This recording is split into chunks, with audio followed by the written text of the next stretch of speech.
நமஸ்காரம். நான் Periyanayaki. Welcome to temple facts. நாளைக்கு 8th டே ஆஃப் நவராத்திரி. இந்த 8th டே ஆஃப் நவராத்திரியில எந்த தேவியை வழிபடணும் பார்த்தீங்க அப்படின்னா மகாகௌரி.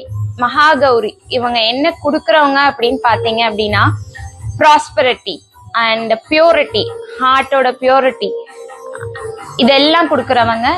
முக்கியமா பெண்களுக்கு வந்து ஃபர்டிலிட்டி ப்ராப்ளம் இருக்கிறவங்க எல்லாத்துக்கும் ஒரு ஃபர்டிலிட்டி ப்ராப்ளம் ரிசால்வ் பண்ணி கொடுக்குறவங்க.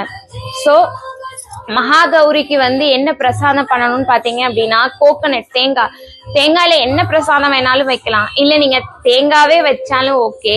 இல்லை தேங்காய் பூ கிடைக்கும் இல்லையா, உள்ள அந்த முளைச்ச அந்த தேங்காய் பூ அது கொடுத்தீங்கனாலும் ஓகே. ஸோ இதெல்லாம் நெய்வேத்தியமா வச்சு மகாகௌரிய ப்ரே பண்ணி எல்லாருக்கும் எல்லா ப்ராஸ்பரிட்டியும் எல்லா வளமும் எல்லா நலமும் கிடைக்கணும்னு நான் பிரார்த்திச்சுக்கிறேன். நமஸ்காரம்.